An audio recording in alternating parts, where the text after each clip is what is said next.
as a state witness. Tama Magkaiba po yun. Kaya Tama huwag niyo po. pong paghaluin kasi Hindi ko sandali lang po. Sandali lang po. Malinaw na malinaw po yun at hindi ko po pinaghahalo. Naiintindihan ko po yun. Ang sinasabi ko lang po, yun pong Witness Protection Program is a better remedy sana kung yun po sana ay napagbigyan. Hindi ko po pinaghahalo yun sapagat malinaw po sa akin, iba po yung course ng legislative inquiry, iba nang po yung remedy. We will comply po. Thank you. Thank you, Secretary, Mr. Chair. Dako naman po ako sa ngayon sa mga Diskaya sana, pero isa lang amang po dito, ay nandito. So kay Mr. Curly Diskaya. Mr. Chair, mukha kasing yung modus ng BGC Boys na ibinansag ninyo sa Bulacan ay hindi isolated case. Yung mga contractor na sangkot sa flood control project sa Quezon City, pamilyar na po sa atin. Napapa-Sounds family kami ni Senator JV kanina. Wow Builders, IM Construction Corporation. Siyempre, ang walang kamatayang St. Timothy at Alpha and Omega. So, Mr. Diskaya, sinabi niyo po sa affidavit ninyo na hindi maiiwasan magbayad sa mga regional directors at district engineers ng DPWH para makakuha ng projects. Wow, no? Sabi nyo pa ay nagbabayad kayo ng from 10 to 25% sa DPWH. Kinailangan nyo rin bang magbayad ng SOP para makakuha ng projects doon naman sa Quezon City? Your Honor, hindi po. Bali, kami po ay nilalapitan lang po pag once na may award na po at saka lang po kami nilalapitan. At ayaw po naming magbigay, Your Honor. Kaya lang po, ay napapressure lang po kami. So hindi tama yung unang sagot nyo na hindi kayo nagbabayad. Kasi yung huling sinabi nyo ngayon ay ayaw nyo sana, pero napipressure kayo. So, suma total, nagbabayad din po kayo kahit sa project sa Quezon City. Labag po sa kalooban po namin, pero ano po, kasi magkakaroon po ng problema po ang collection po namin at saka yung mga projects po namin. So labag sa kalooban nyo, pero dahil gusto nyong makakolekta, dahil ayon sa inyo hindi daw kayo makakakolekta kung hindi kayo nagbabayad. Again, suma total, Mr. Chair, nagbabayad pa rin kayo. Labag po sa kalooban namin, Your Honor. Labag man sa kalooban, Mr. Chair, o kusa, nagbabayad kayo, tama? Napipilitan lang po kami, Your Honor. Pwede bang palitan yung verb? Wag na yung labag o napipilitan. Nagbabayad kayo, tama? Kinukuha po nila sa amin, Your Honor, yung... Mr. Chair, Hindi naman kayo hino-hold up, I think Mr. the question Chair. of Senator Risa is only answerable by yes or no. Senator Estrada is recognized.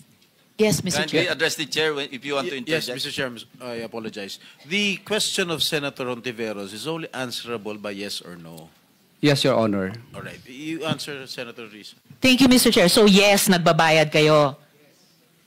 Yes, Your Honor. Yes, hindi kayo hino-hold up. Kayong nang-hold up sa taong bayan. Pag napatunayan namin lahat-lahat nitong mga flood control project scams. Okay, dyan po ba sa Quezon City, nagbibid din ba ang mga kumpanya ninyo laban sa isa't isa? No po, Your Honor. No? I'm Sa speaking- naunang hearing, Mr. Diskaya, sinabi nyo or sinabi ni Ms. Diskaya, nagbibid-bidan ang mga kumpanya ninyo sa laban sa isa't isa kuno. Para matalo man yung iba, may mananalo sa kanila, panalo pa rin kayo. Your Honor, naguguluhan lang po siya ng mga time po na yun. Pero sa records po namin, hindi po naglalabanan at nag-divest na po kami sa mga company po na yun. Bali, ako po, Your Honor, ay St. Gerard lang po ang aking company. Mr. Diskaya, kanina ang sinasabi nyo, heart condition, diabetes, hypertension. Ngayon sinasabi nyo, naguguluhan lang siya. So, sasabihin nyo, ngayon gusto nyong pag-usapan yung mental health natin. Sir, please just answer the question. Nung nakaraang hearing, sinabi po ni Ms. Diskaya, on record po yan sa komite, na nagbibid against each other yung mga kumpanya niyo. Pinakita ko nga po yung calling cards ninyo sa siyam na komiting iyan. Sabi ng asawa niyo, nagbibid ang mga kumpanya ninyo sa isa't isa. So ganyan din ba ang kalakaran ng mga kumpanya niyo sa Quezon City? Your Honor, sa record po namin, hindi po sila naglalabanan. At ang amin lang pong company doon ay yung St. Gerard lang po ang akin po. At sa miss ko naman po is Alpha lang. 2 kumpanya lang sa inyong mag-asawa, pero yung mga kamag-anak nyo, ang controlling persons din dun sa iba pang mga kumpanya. Your Honor, pero hindi po sila naglalabanan sa bidding. So ano yung record po sabi nyo, namin. may kalakaran kayo? Ano bang kalakaran ninyo sa Quezon City ng inyong mga kumpanya? Sumasali po kami sa public bidding. Pag nakikita po namin sa PhilJeps, sumasali po kami para sa public bidding po. Pero bakit sinabi nung asawa nyo na kahit pagkatapos mabasa nyo sa PhilJeps, nagko-compete, hindi lang isa, hindi lang 2 ninyong mag-asawa, pero yung 9 na kumpanya ninyo sa isa't isa? Your Honor, kinakabahan lang po siya at saka kinakabahan lang po siya, pero sa record po namin, wala po naglalabanan. Sige, titignan ko ulit yung mga records ninyo ha, at tatanungin ko ulit si Ms. Diskaya pag nagpakita sila ulit sa susunod na hearing. Dahil mahirap pong magsabi ng one thing sa isang hearing at magsabi ng kabaliktaran nun sa susunod. Perjury po ang tawag doon dahil under oath po kayong mga resource persons.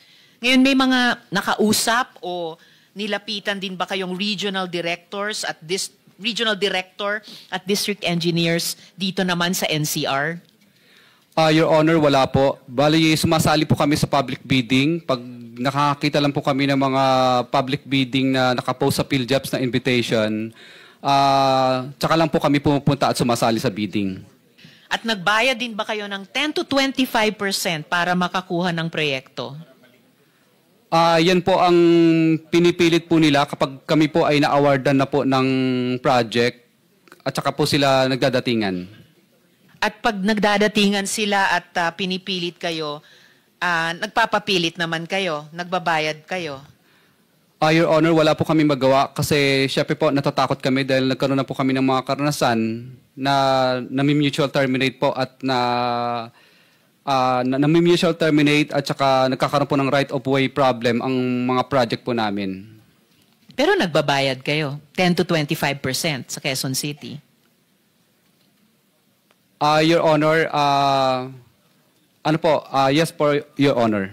Yes, ay salamat. Isang consistent na sagot so far.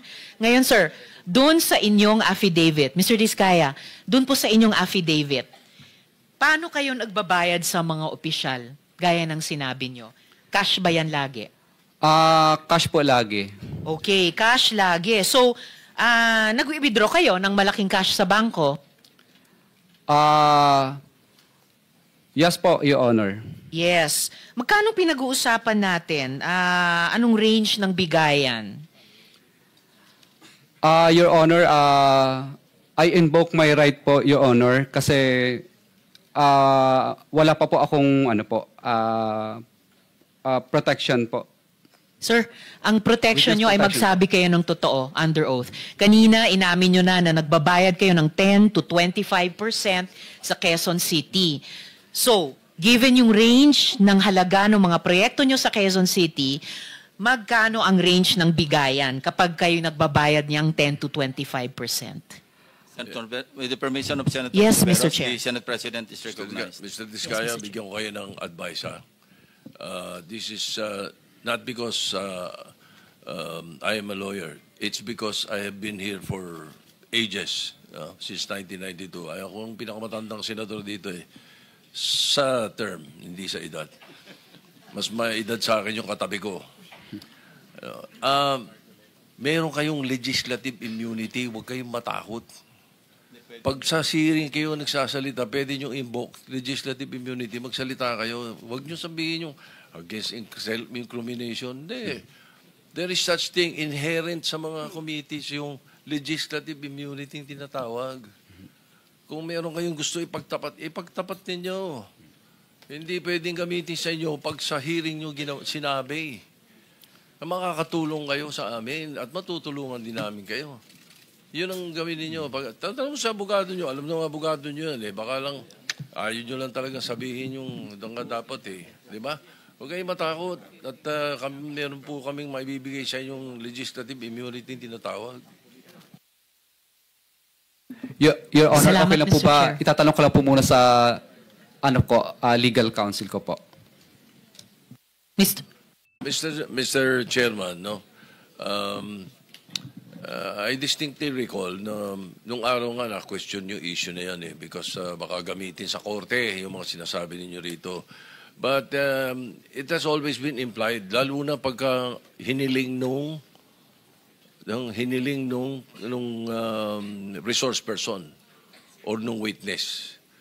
Pag hiniling niya na yung sasabihin niya ay hindi pwedeng gamitin sa kanya, pwede mo nang hindi gamitin yung self-incrimination na yan na sinasabi. So, just for the record, no? So there is no direct law, no? Pero ang naging practice, implied ang legislative immunity. Yes, what the Senate Once President requested, what the Senate President is saying is hindi po blanket yung legislative immunity. Pwede nyo invoke subject to the approval of the committee, pero kailangan mag-tell all kayo kung kayo bibigyan ng legislative. As the Senate President stated, wala pong batas kasi hindi covered ito, unlike in the United States, ano? Pero napapractice namin yan. Even during the time of Senator or Senate President Drilon. Wala naman pong nagko-question sa court. So it has been a practice for the longest time na pwede mag-grant ng legislative immunity ang committee. Any committee or standing committee for that matter. So it's up to you if you want to request the committee, if you want to invoke legislative immunity, then we will rule on it. But also, Mr. Chairman, but also, it does not exempt you from perjury. Diba? It doesn't mean that you are exempted from perjury pagdating na pag ini-invoke yung legislative immunity. Kaya kailangan sasabi pa rin na totoo. Mr. Chair, Senator Marcoleta is recognized. may I clarify that because Senate President said that by tradition, we can extend legislative immunity. But I think that is based on tradition that may not hold to any specific witness. That is why this representation, as early as last week, I think, suggested a modality that is based on the law itself, which is Republic Act 6981, where a potential witness can apply under the witness protection program of the law. I think this is the best remedy that any potential witness who wishes to come into the open, considering that he or she will be protected well by the law. Yun sana yung gusto nating tuntunin noon. Ako po ay nalulungkot wala yung Justice Secretary because before I floated that idea, I made sure that that one is something that we can rely on. I spoke to an Undersecretary of Justice, pagkatapos okay naman siya nung umpisa until he recommended or he suggested that the Secretary of Justice should also be consulted. So sabi ko, mas mabuti yung ganon. And then the Secretary of Justice called me personally. At ang sinabi nga niya, that is something that we can float. We can encourage people like that. Kasi pagkakaalam ko, ang Senado, magkabakas naman tayo. Kasi ngayon, we are pursuing the Whistleblower Act na sana'y ma-ratify ng Senate as soon as possible. So sa aking pagkakaalam po ay sinabi niya na this is a route that a potential witness can take. Of course, subject to the application kung siya ay eventually be admitted. Kung sakasakali namang hindi siya ma-admit, wala pong problema doon. However, sabi ko sa kanya, we need to go into the process, which he agreed. Ang naging problema lamang po, Mr. Chair, bigla kasi siyang gumawa ng parang press briefing na kung saan sinabi niya na before a particular, in this case, the Discayas can apply under the Witness Protection Program, kinakailangang magsoli po sila ng mga nakulimbat nila, which to my mind is not correct. Sapagkat kahit basahin po natin yung Section 10, na ito po yung applicable provision under the law, yun pong restitution or yung indemnification to the government, while it is a good policy, Wala po doon eh. Walang requirement na gano'n eh. Kaya nga, ang sabi ko, kung nandito sana siya, I could have confronted him personally. Magkaibigan naman po kami. Hindi ko malaman kung bakit siya tumaliwas doon sa usapan namin. At abogado naman siya, kayang-kanya namang basahin po either Section 3 or Section 10 of the law. Wala po talagang restitution eh. Kasi mag-a-apply pa lamang po kung sakasakaling ma-admit siya. In other words, the process must begin. Hindi nga po nangyari yung ganun eh. So sayang po yung pagkakataon na tuntunin yung remedy, which is very, very legitimate under the law. So inconsistent po yung sinasabi natin ngayon na we can provide legislative immunity, but they aren't immune. May I respond, from perjury. Senator Marcoleta? Thank you, Mr. Chair. Okay. Magkaiba po yung legislative immunity kesa doon sa pagiging state witness. Yung legislative immunity does not extend to prosecution. Ang sinasabi lang natin, lahat ng sasabihin niya rito, maski incriminate niya yung sarili niya, hindi pwedeng gamitin sa kanya. Yun lang po yung legislative immunity. Yung sinasabi niyo po ay yung ma-admit sa Witness Protection Program at pwede siyang tanggapin ng DOJ bilang isang ordinary witness or as an accused na pwedeng i-discharge ng korte as a state witness. Tama Magkaiba po, po Mr. yun. Chair. Kaya Tama wag niyo po. pong paghaluin kasi sandali lang po. Wala po tayong jurisdiction doon sa pag-admit sa Witness Protection Program. Under the law, pwede lang tayo mag-recommend. Pero iba po yung pag-uusapan natin, legislative immunity which is implied or inherent sa Congress or sa Senate, for that matter, na kasi meron tayong power of contempt, pwede i-extend yan sa power din to dito. Pero may mga ruling din po dito ang Korte Suprema. At wala naman pong nagdudulog sa Supreme Court. Ginagawa natin ito, as I said, for the longest time, wala naman pong nagko-question. So kung meron magko-question, then we will allow or we'll just wait for the Supreme Court to issue a ruling in this regard. Pero wag po natin pagaluin yung Witness Protection Program sa legislative immunity. Domain lang po natin yung legislative immunity. Now, if anybody wants to question that authority or power, which is inherent, sabi ko nga, no, hindi ito klaro na may power tayo kasi wala naman po talaga sa batas. Pero sa US jurisprudence, meron po yan. Meron tayong pwedeng i-cite. At tayo naman po, minsan sumusunod sa, di ba, nakapattern po tayo sa United States pagdating sa mga jurisprudence. So gusto ko lang i-clarify na iba po yung sinasabi niyong Witness Protection Program at being a state witness in the court of law kesa sa legislative immunity. Those are two different animals. Mr. Chair, malinaw na malinaw po yun at hindi ko po pinaghahalo. Naiintindihan ko po yun. Ang sinasabi ko lang po, yun pong Witness Protection Program is a better remedy sana kung yun po sana ay napagbigyan. Hindi ko po pinaghahalo yun sapagat malinaw po sa akin, iba po yung course ng legislative inquiry, iba nang po yung remedy na yun po ay ibinibigay legitimately. Thank you. ng batas. Thank you Salamat very po. much, Senator Marcoleta. So can we continue? Meron ka na lang 25 seconds, so you better wind up because si Senator Jeby is waiting in the wings. Salamat, Mr. Chair. So, Mr. Diskaya, saan nyo binibigay sa kanila ang pera? Your Honor, kinukuha po minsan ng tao nila. Saan po?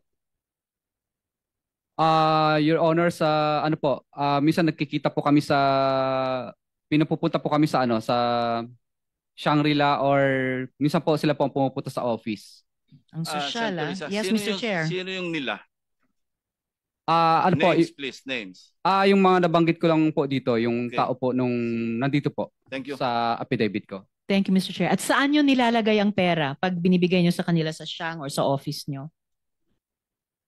Kadalasan po, Your Honor, ano lang po, nasa paper bag lang po. Paper bag. Kasha. Saang bangko kayo nagwi-withdraw ng pera?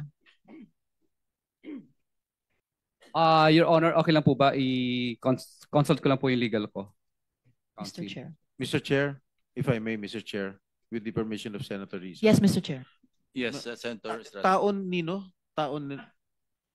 to? Mga kongresista binanggit mo? Yes po, Your Honor. Alright. Kongresista, tinatanong ko din yung DPWH officials na binabayaran nyo sa QC. Ano ba yung topic? Mga DPWH officials o Senator mga Estrada. kongresista? Your one question is enough. Thank you. Yes, Mr. Chair, tinatanong ko yung mga DPWH officials ng Quezon City na inamin ni Mr. Diskaya sa affidavit na binabayaran nila.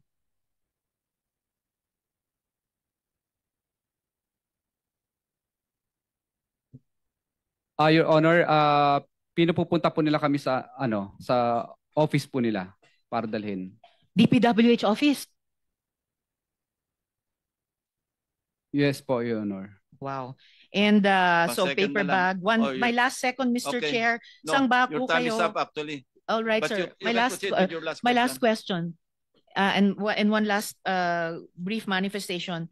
Kasi tinanong ko na, saang bangko kayo nag-withdraw ng pera? Your Honor, ano po? Your Honor, okay lang po ba itanongin ko muna yung counsel ko?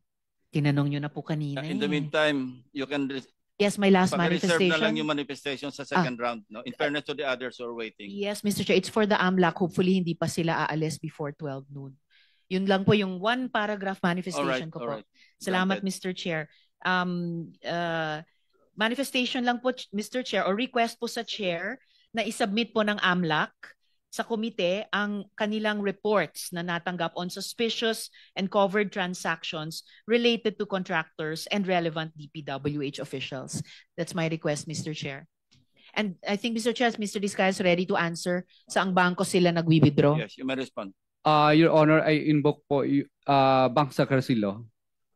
Mr. Chair, I'm not sure if a person may invoke that law. Ang alam ko, ang nag-i-invoke primarily yung mga bangko, Yeah. Mr. Chair. Hindi naman Kindly- sila depositor yata Okay. sa lahat. Senator J.B. Ercito is recognized. Thank you, Mr. Chair. Thank you, Mr. Chair. Before I start, gusto ko lang I want to pick up where we left off last time. Ang inaalam natin yung modus para nga in aid of legislation para maiwasan na po ito, no? Mr. Chair, gusto ko lang pong tanong kung si Engineer JP Mendoza ay narito. Ms. Sally Santos at Engineer JM Ramos. I think these people are... Before I forget, point of information, si Prosecutor General Padulyon is here representing the DOJ Secretary. Can you come forward, PG Dong?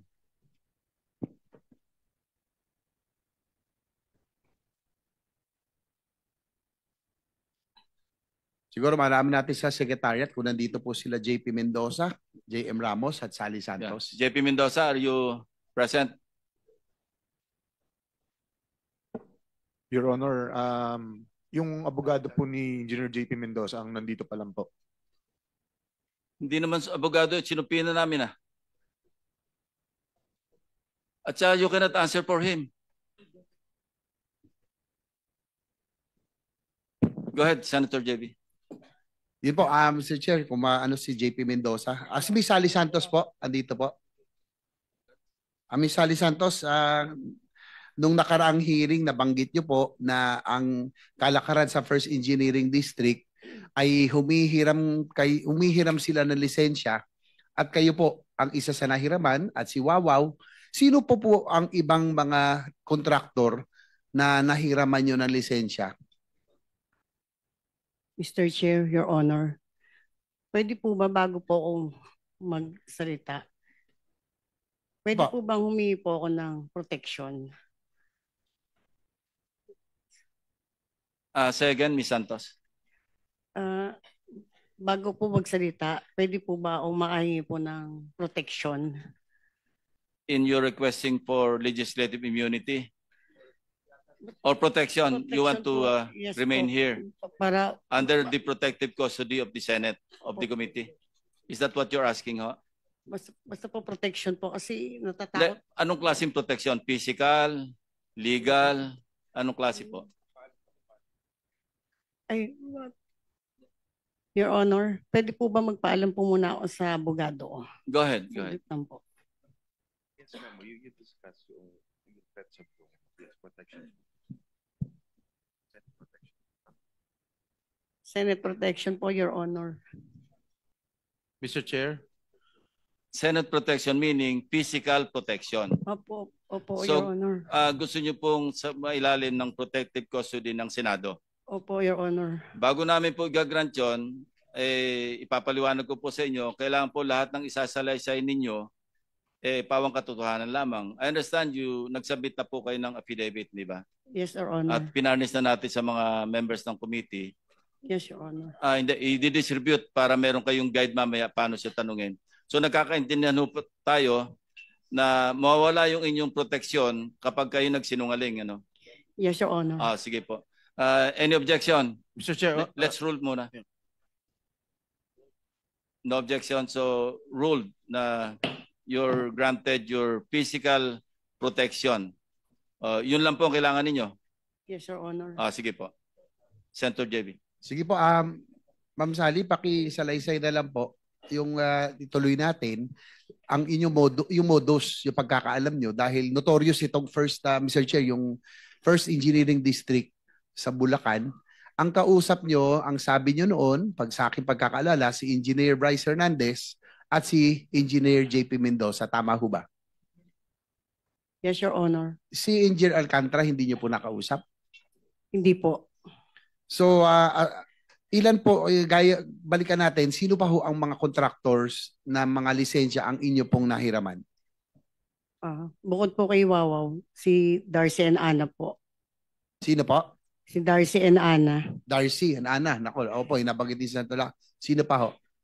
Yun lang po, Your Honor. Sa inyong pagkakalap, itong in-house contracting, ibig sabihin ho nito, Mr. Chair, in-house, meaning papeles lamang, no? Walang tunay na proyektong naisagawa. Pero parang pinalabas na meron, no? Dahil lisensya, ang sabi nyo, hinihiram lisensya nyo nila Bryce Hernandez at JP Mendoza para sa mga proyektong na ipanalo sa bidding. Tama ho ba? Yes, Your Honor. Ilan po ang ghost projects na sa tingin nyo alam? Bakit ho nagkaroon ng ghost projects sa inyong pagkakalam? Alam nyo ba na yung lisensya ay gagamitin para sa proyektong hindi naman talagang gagawin? Actually, Your Honor, hindi ko po alam na gagawin po nila Engineer Bryce at JP Mendoza po yun. Kasi po syempre po, sila po tauhan po ng DPWH. Naniniwala po ako na hindi po nila gagawin yun dahil yung po kasi lisensya ko po, sa pilitan na po nilang iniram po sa akin, katulad po dun sa PIEL, basta tinawag na lang po nila na yung PIEL po ay ibibid. Tapos pinasa ko lang po yung technical ko po. Tapos sila na po ang bahala doon sa financial, sila na rin po ang gumawa, Your Honor. As kay Engineer Alcantara, ang sabi nyo na nakarang hearing ay kayo po'y pumipirma lamang at iniasa nyo lahat ito kala Engineer Bryce Hernandez at kay JP Mendoza, yung pong operasyon at halos lahat ng modus doon sa inyong yung distrito. Normal situation po kasi involved po yung project engineer na siyang nakakaalam po ng project, tapos pipirmahan po ng implementing section chief na nag-i-implement po ng project. So susunod po yung mga tao na nakapirma. Sa amin po kasi pag po nakapirma na po kasi yung mga nasa baba po sa akin, pinipirmahan ko na po yun. So sino po ang talagang may alam aside from sabi niyo si Bryce Hernandez, si JP Mendoza, yung dalawa po ay talagang involved? Doon po sa kwento kung paano nangyari, hindi ko po masabi po, no? Kasi sabi ko nga po nung nakaraan, na-discover ko lang po yan nung may nag-report po sa akin na certain na ang bago pong construction chief na si JM Ramos at si Engineer Galang po na nag-report po sa akin na di umano. Andito ba sila, Mr. Chair, si JM Ramos at si Engineer Galang? Secretariat? Kasi po ay ang base sa inyo pong salaysay, nalaman nyo po na nagkaroon ng ganitong mga ghost project dahil po ayaw pumirma, tama ba? Ni Engineer JM Ramos? Yun po yung unang report niya sa akin. Tapos po, sinang-ayunan po yun ni Engineer Galang po. At later po, itong huli po, Tinanong ko po yung project engineer na in charge kung bakit nakapirma sila. Meron pong alleged na wala. Yun lang po, Your Honor, Mr. Chair. Mr. Chair, can we invite JM Ramos and JP Mendoza? I think they are vital para malaman po natin ang impormasyon dito sa modus na ito. Yeah. So ordered. Engineer Mr. Bryce. Chairman, I'm sorry. Is that an invitation or are we issuing show cause or Actually, subpoena because yes, invitation lang po ang binigay natin for this hearing. So we will issue a subpoena already. invitation lang po in this particular hearing. Yes. Despite the fact, Mr. Chairman, just to put on record that this person, JP Mendoza, was the one who dragged this representation's name in a... Yes, as I said, invitation lang for Yes. this hearing. So mag-i-issue tayo ng subpoena. Thank you, Mr. Thank you. Chairman. Please proceed, Senator JB. Thank you. I think very vital yung dalawa, tsaka si JM Ramos. Ano po ang papel talaga ni JP Mendoza dito? Engineer Bryce, kayo ba ang dalawang magkatuwang dito at kumbaga magkasama dito sa pagsasagawa nito mga proyektong ghost o kaya substandard?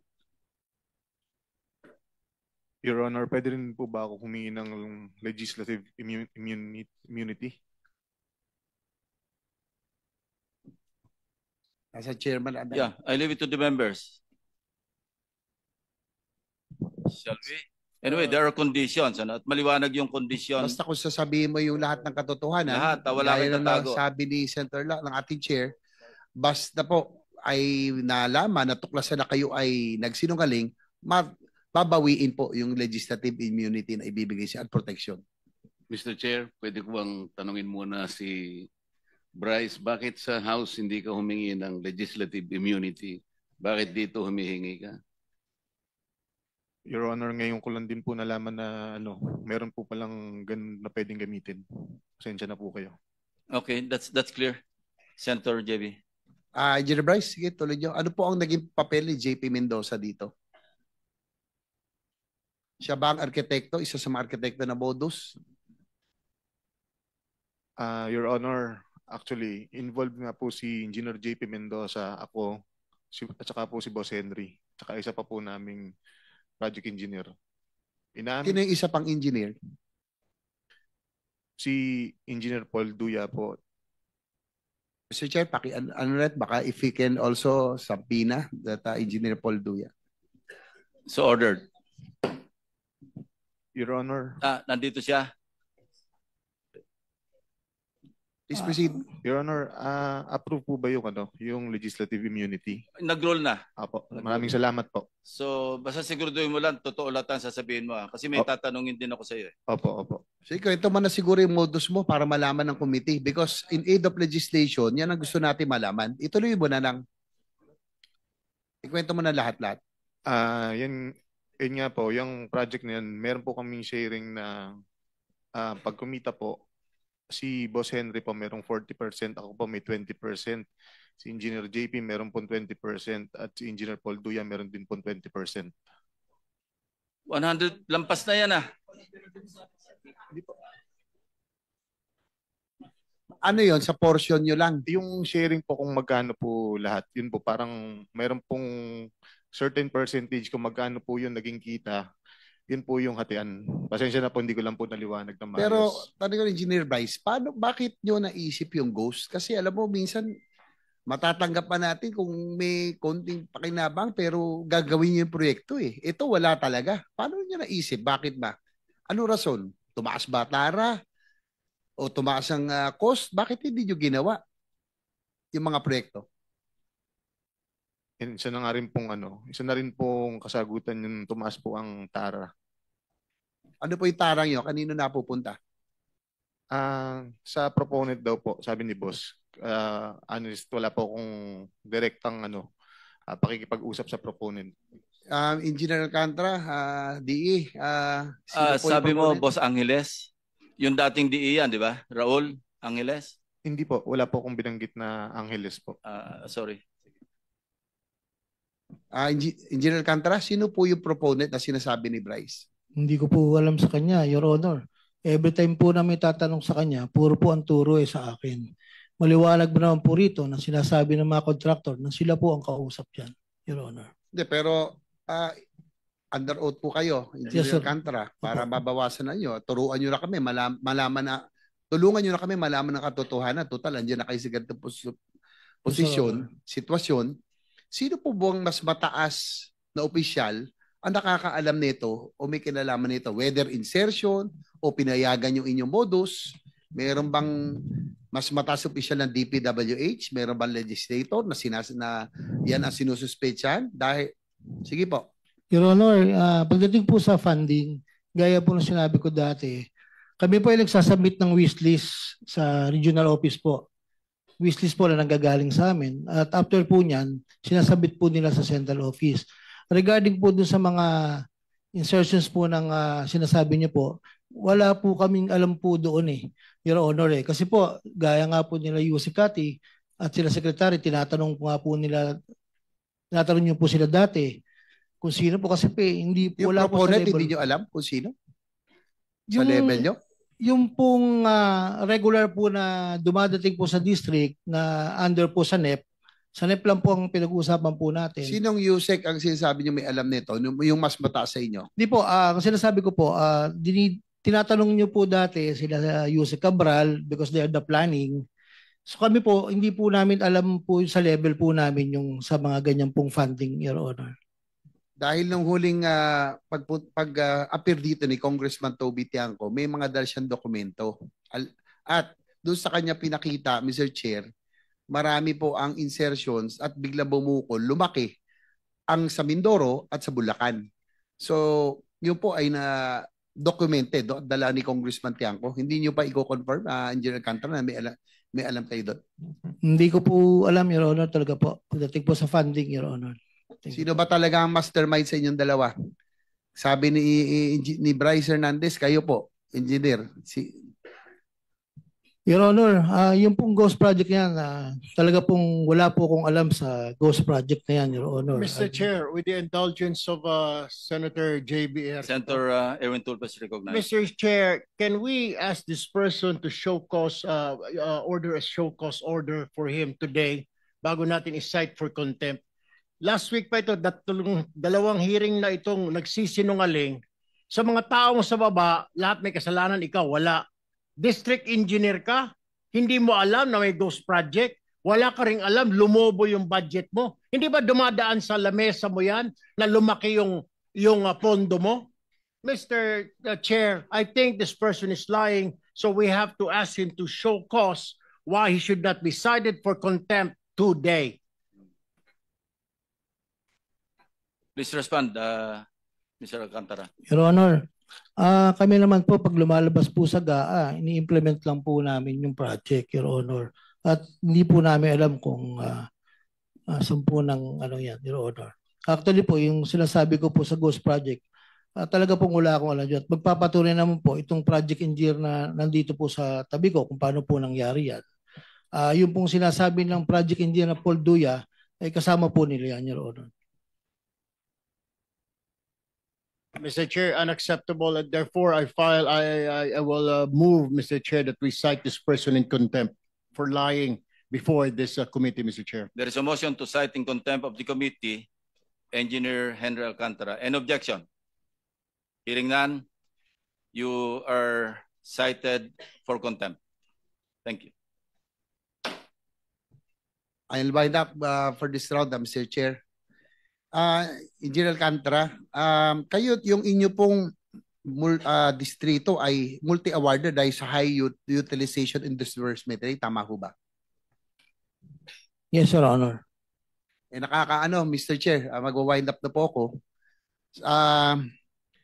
Doon daw pa kasi, kahit na halimbawa 30% pa lang ang progress billing ng contractor, ay 40 to 50% na raw ang sinasabi, ang nakukuha nilang cheque. Bakit ito nangyayari yun? 30% pa lang ang sinisingil pero ang inyong binabayad nasa 40 to 50% na.